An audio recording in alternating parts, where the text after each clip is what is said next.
Hey y'all, it's me, the Nosy Goddess, and I am back getting into the business of Tupac Shakur. And this is a videotaping of a deposition that he had to do in defense of a lawsuit that was brought against his estate. Now, it's a 2-day deposition, and these are only clips from the deposition. Unfortunately, I would love to see the whole thing, but it's a 6-minute clip, and let's get into it. Right hand, please. Yes. Do you swear or affirm that the testimony you are about to give will be the truth, the whole truth, and nothing but the truth? I do. Thank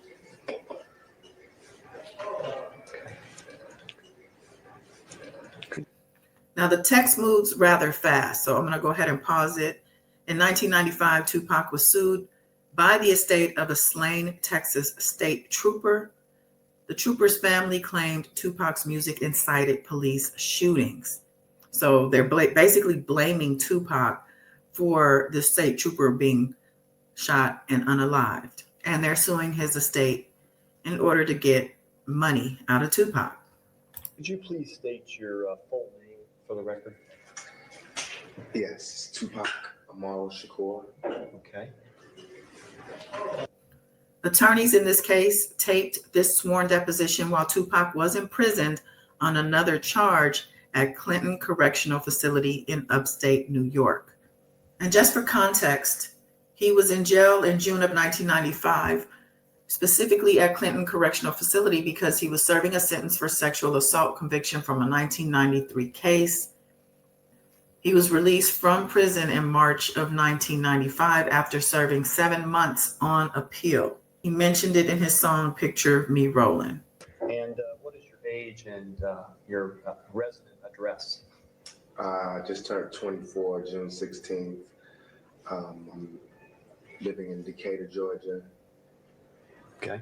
How'd you get interested in music? I started off with poetry, writing poetry. Mm-hmm.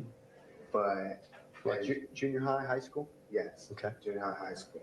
And poets I saw were like looked on as like wimps. Mm-hmm. So I did that personally, but then I started turning the poetry into songs, Mm-hmm. and that got more attention. How'd you get into rap? It is of my opinion that I was rapping while I was writing poetry. Okay. And so I was into rap, I guess you could say, from junior high when I wrote my first poem. Mm-hmm. And after I heard on the radio that there were other poets who made records and they were selling and it was working, then I decided to change the method of my poetry. How do you define rap? What constitutes rap? That's just what it is, it's poetry. To me, it's storytelling, poetry. To music with a beat? With or without music, you can acapella rap. Okay. But it has some type of beat and tune to it, doesn't it? Even if you don't have accompaniment? No, even iambic pentameter is rap. Mm-hmm.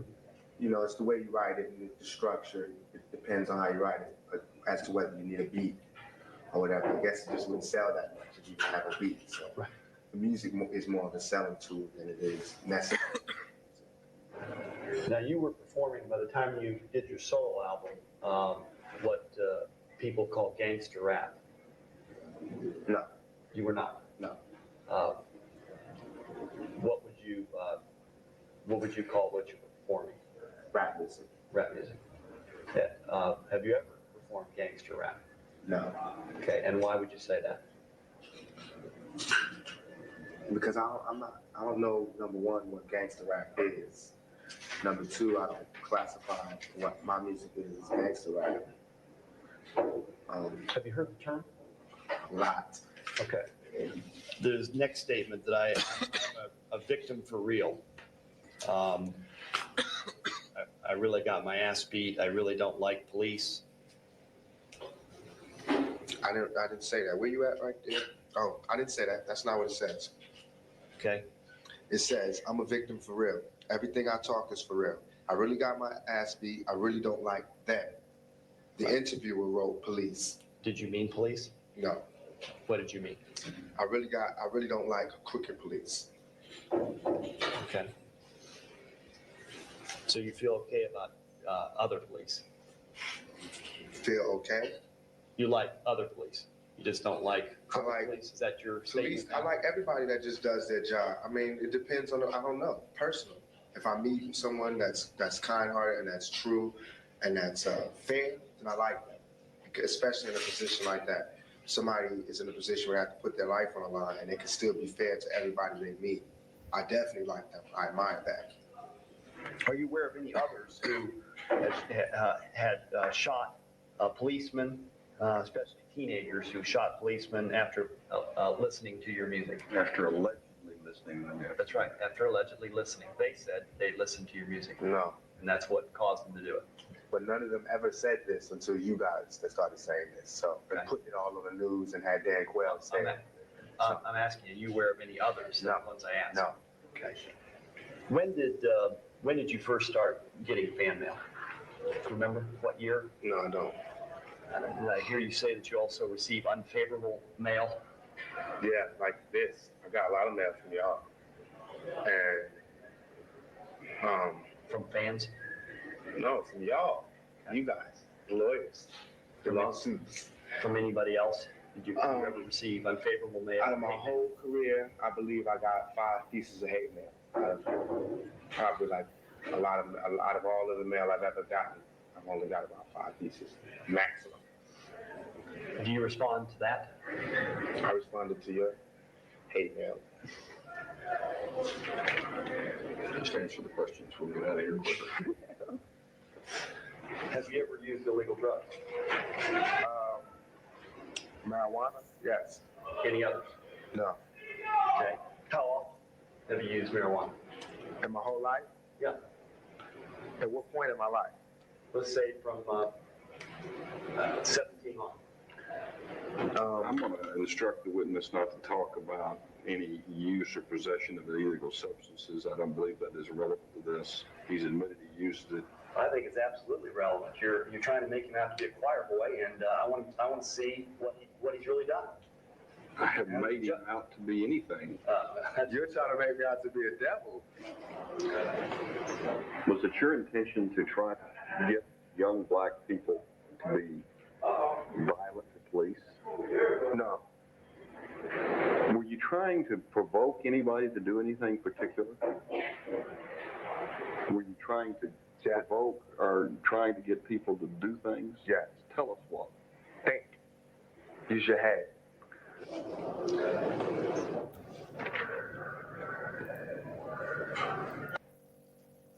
Two years later, a federal court ruled in Tupac's favor, citing his constitutional right to free expression.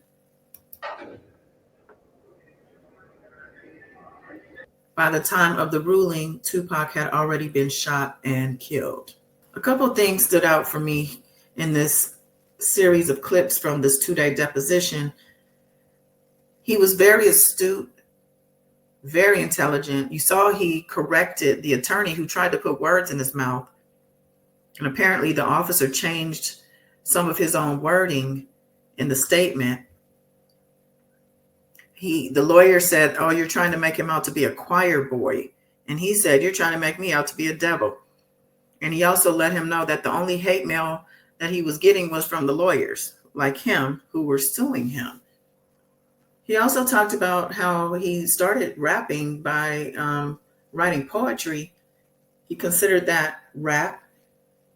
He denounced being a gangster rapper and said he didn't even know what that was. And I like that he answered that way. They tried to pigeonhole him and make him out to be this violent, hateful person, when in actuality, that wasn't even really Tupac. Tupac had a lot of sides and personalities, but I believe Tupac, at the end of the day, was an actor. And not to say that he didn't embody those personalities that we saw and that they were things that were inside of him that he was venting and letting out and things of that nature. However, I feel like this smiling Tupac was the real Tupac. I think he had a big, genuine heart. And I think that, like he said, he does have a purpose with his music, and it's to get people to think. At the end of the day, he just wanted people to think. And so some of his antics may have been perceived, as violent, or, that he was an unmanageable person. People say he changed after his role as Bishop in the movie Juice. I think one of the directors said after Tupac saw himself in that film that he changed, and he kind of saw the personality that he wanted to become in public. Now, if you noticed, he was wearing a wedding ring on his left hand, but unfortunately, he wasn't alive to see that he won this case. But they did rule in his favor, as they should have. So let me know your thoughts on this in the comments. Like this video, subscribe to the channel. And that's all I got. Till next time, long live Tupac. Bye.